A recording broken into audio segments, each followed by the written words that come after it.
पिछले मेरे 2 वीडियो मन के ऊपर आपको प्राप्त हुए हैं, 3 जून का और 4 जून का। आज हम 5 जून और कल का मेरा वीडियो भी 6 जून का आत्मा के विषय में थोड़ा चिंतन करेंगे। आत्मा क्या है? हम सबको प्रतीत है कि हम सब के अंदर आत्मा है और यह आत्मा अपने चेतनता के साथ में हमारे शरीर के अंदर कार्य करती है और आत्मा के चेतनता से ही हमारा शरीर कार्य करता है।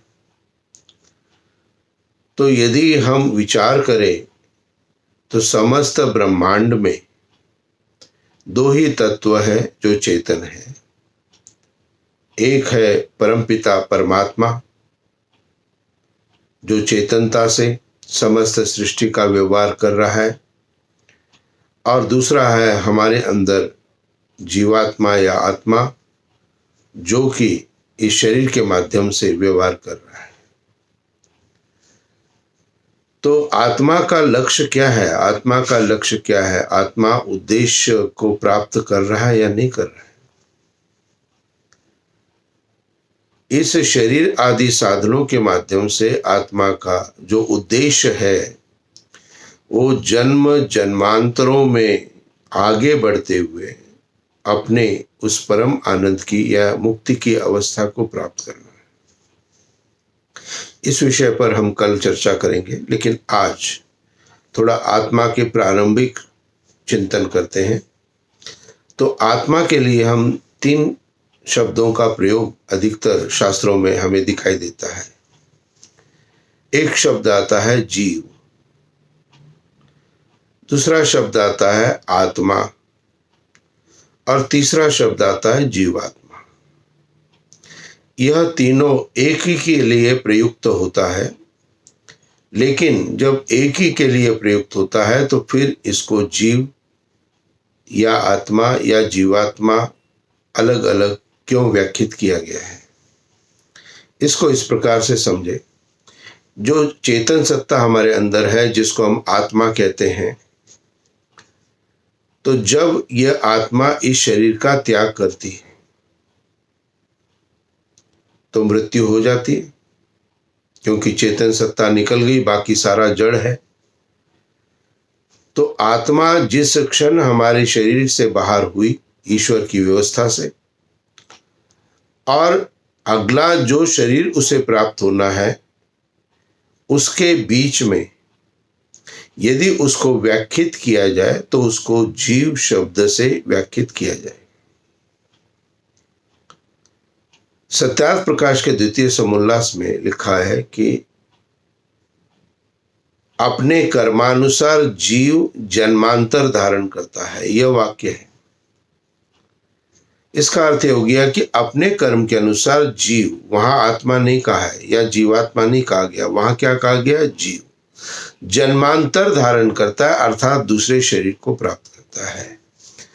तो जीव शब्द का प्रयोग जहां भी होगा वहां पर शरीर नहीं है, केवल चेतन सत्ता है, वहां पर उसको जीव शब्द का प्रयोग किया जाएगा। अब आत्मा शब्द का प्रयोग कब किया जाएगा? आत्मा शब्द का प्रयोग किया जाएगा जब वह जीव किसी शरीर को प्राप्त कर लेता है,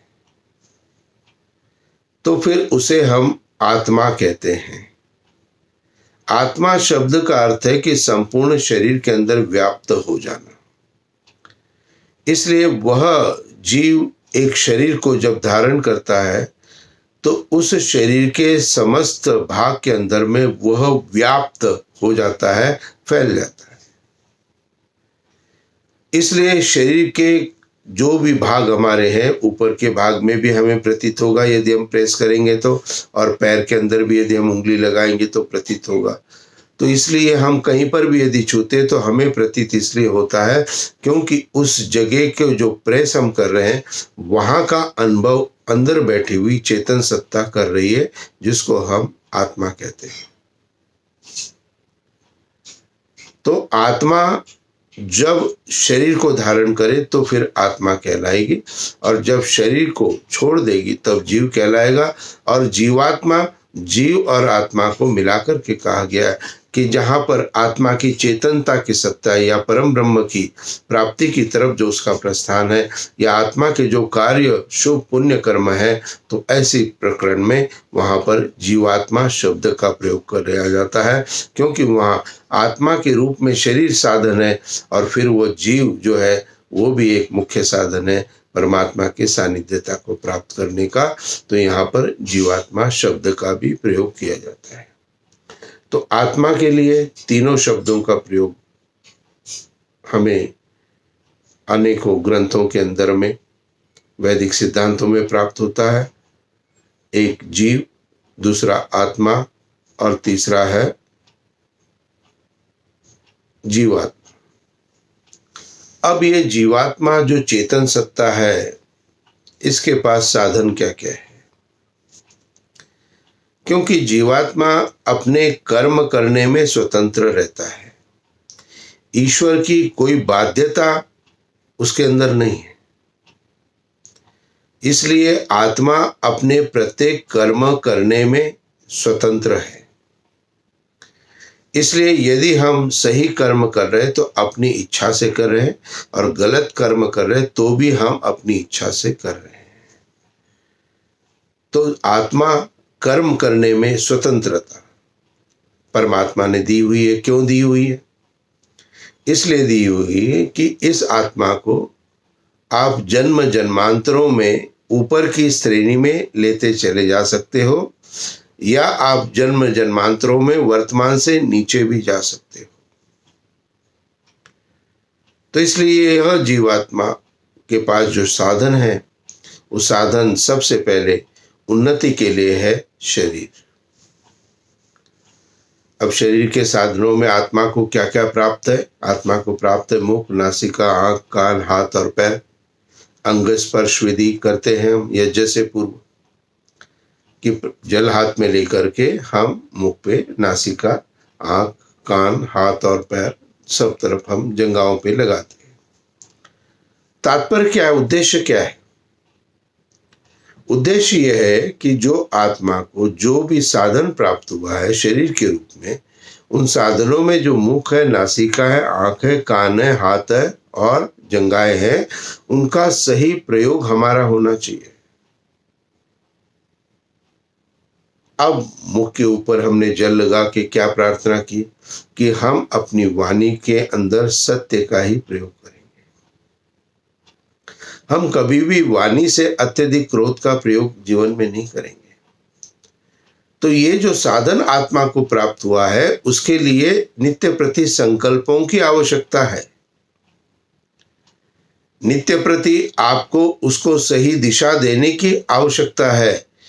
इसलिए मुख से अच्छी वाणी, मधुर वाणी, मीठी वाणी, सभ्य वाणी हम बोले, नासिका से अच्छे सुगंधित वातावरण में हम रहे, आंख से अच्छी चीजें देखने का प्रयत्न करें, कानों से हम अच्छी बातें सुने, किसी की निंदा आदि को नहीं सुने, और हाथ से जितना भी हमारा शुभ कर्म हो सकता है उतना हम करें, अर्थात दान पुण्य आदि हम करें। और पैरों से, जंघाओं की शक्ति से जो पैर है हमारे, वह किसी दिशा में जाते हैं, और उस दिशा में या मित्र के घर हम जा रहे हैं तो वो अच्छी जगह है, वह अच्छा मित्र है या नहीं है, इस बात का निर्णय हमारी आत्मा को इन संकल्पों के माध्यम से प्रेरणा करता है कि हमारे पैर अच्छे मित्र की संगति में ही जाए। यदि साधन का सही प्रयोग किया तो, और साधन के प्रयोग में संतुलन आवश्यक है, बैलेंस। वाणी से हम बोलते हैं, अब कितना बोलना है, ये आपको भी निर्धारित करना पड़ेगा, उसमें बैलेंसिंग रखनी पड़ेगी। जैसे टीचर क्लास में जब जाती है तो देखती है सारे बच्चे शोर कर रहे, परस्पर बात कर रहे, तो वो केवल 2 शब्द बोलती है। कितने? 2 शब्द, साइलेंस प्लीज। और उन 2 शब्दों के प्रभाव से सारे बच्चे शांत हो जाते हैं। वहां पर अध्यापिका, टीचर 20 मिनट भी उसके ऊपर बोल सकती है कि आप हमेशा ही बोलते रहते हो, पढ़ाई में ध्यान नहीं, लिखाई में ध्यान नहीं। तो वाणी का संतुलन जहां हो गया, वहां पर उसका नियंत्रण होना प्रारंभ हो गया, और यह नियंत्रण उस आत्मा को एक शक्ति प्रदान करेगा। हम अधिकतर शक्ति अपनी वाणी के द्वारा व्यक्त करते हैं। बहुत से लोग मुझे कहते हैं कि आचार्य जी, हमारी बात हमारे बच्चे नहीं सुनते। क्यों नहीं सुनते? क्योंकि आपने अपनी वाणी का प्रयोग ठीक प्रकार से नहीं किया। हर समय आप बच्चे को डांटते हैं, हर समय आप बच्चे को चिल्ला करके यदि बात करते हैं, तो आपका बच्चा कभी भी सुधार की स्थिति को प्राप्त नहीं होगा। इसलिए संतुलन में वाणी का प्रयोग करें। एक ही वाक्य क्रोध में बोले बच्चे को, आंख का गुस्सा दिखाएं, तो ये शरीर के जितने अंग हैं, जब हम सही दिशा भी होनी चाहिए और सही दिशा के साथ उस पर आपका नियंत्रण भी होना चाहिए, और यह नियंत्रण उस आत्मा को एक शक्ति प्रदान करता है। और उस शक्ति से क्या प्राप्त होता है? आत्मा में, आत्मा में सुख और आनंद की प्राप्ति होती है। अब यदि आप अपने बच्चे से थोड़ा सा कभी अप्रसन्न हो जाते हो, तो इसका मुख्य कारण क्या है? इसका मुख्य कारण आपको लगता है कि बच्चा है, लेकिन कहीं ना कहीं हमें यह समझना है, विचार करना है कि इस संतान के अंदर में जो आत्मा है वह एक पवित्र आत्मा है, और उस पवित्र आत्मा को उस परमपिता परमात्मा ने हमें और उन्नति के पथ पर ले जाने के लिए हमें प्रदान किया है। इसलिए माता पिता का यह कर्तव्य है कि जो भी आत्मा उनके परिवार के अंदर में बच्चों के रूप में आई है, उस आत्मा को वो आगे सही मार्ग की तरफ ले जाए, और इसके लिए अपनी समस्त साधन जो आत्मा को प्राप्त है, मुंह, नासिका, आंख, कान, हाथ और पैर, उन पर नियंत्रण करना प्रारंभ करें। सही और गलत दोनों दिशाओं में आत्मा की शक्ति जा सकती है।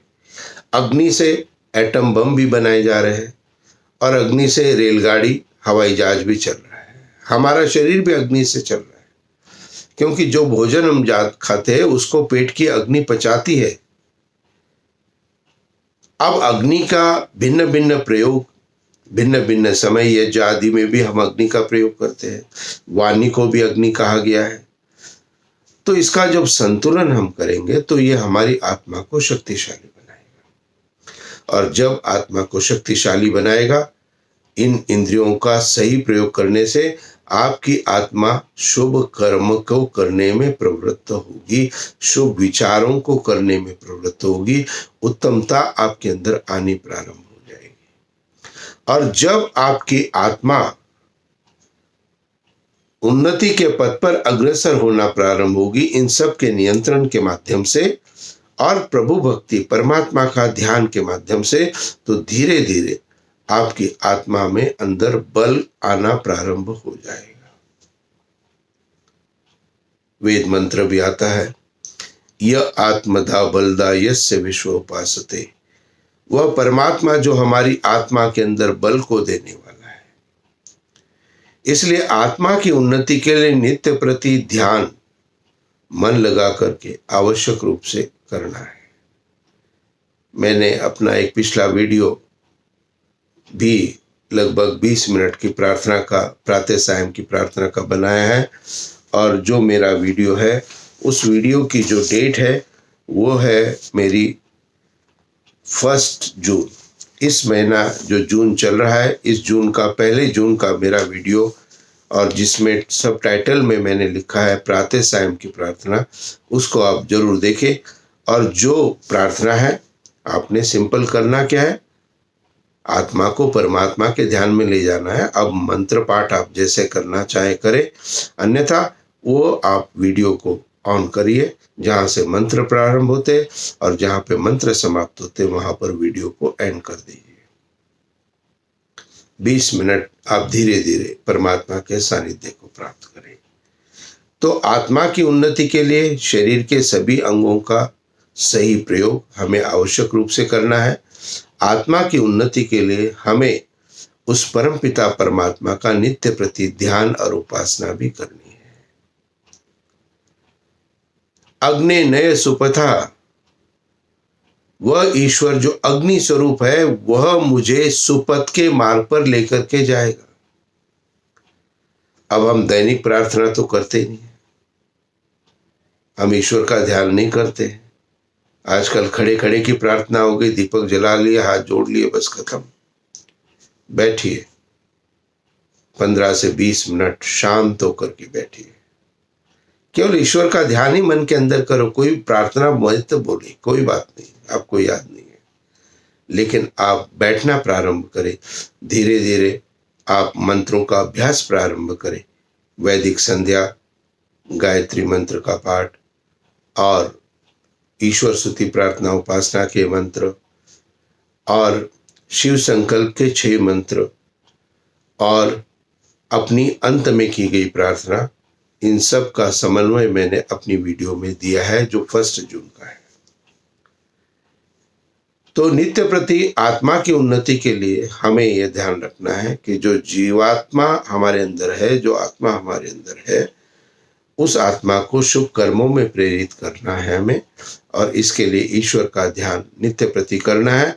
और दूसरी जो बात आज हमें ध्यान में रखनी है वो है कि आज से हम इन शरीर के अंग जो आत्मा के पास साधन के रूप में है, इनका सही ढंग से प्रयोग करना प्रारंभ करेंगे। तो इन 2 बातों को आप आत्मा के विषय में ध्यान करें। कल आत्मा के अगले प्रकरण पर हम चलेंगे कि किस प्रकार से आत्मा को शरीर की प्राप्ति होती है, अर्थात वर्तमान जन्म से, जीवन से वर्तमान शरीर को त्याग करके आत्मा किस व्यवस्था से अगले शरीर को किस प्रकार से प्राप्त होती है। इस पर मेरा चिंतन आपका कल का होगा, अर्थात 6 तारीख का होगा। और 7 तारीख को मेरा जो वीडियो है पारिवारिक संडे प्रवचन, जो मैंने विशेषतः परिवार के लिए बना रहा हूँ, तो आप सभी सपरिवार गायत्री मंत्र के ऊपर मेरे उस वीडियो को, जो लगभग 30 से 35 मिनट का होगा, आप जरूर देखने का प्रयत्न करें। आप चैनल को सब्सक्राइब कर दिया है, अब आगे का कार्य है आपके अपने बच्चे, परिवार में सभी के मोबाइल जितने भी आपके घर में हैं उन सब के अंदर सब्सक्राइब कर दीजिए। उससे उनको भी, बच्चों को भी अपने कमरे में बैठे बैठे जब वो YouTube खोलेंगे तो उनको मेरा वीडियो सामने दिखाई देगा। तो आप स्वतः कुछ प्रेरणा उनको दीजिए इस तरह से। तो जितना हम प्रेरणा देते जाएंगे, धीरे धीरे योग्यता प्राप्त होनी प्रारंभ हो जाएगी। तो आप सबके लिए ईश्वर से प्रार्थना करते हुए अपनी वाणी को विराम देता हूँ। ओम शांति शांति शांति। ओम नमस्ते जी।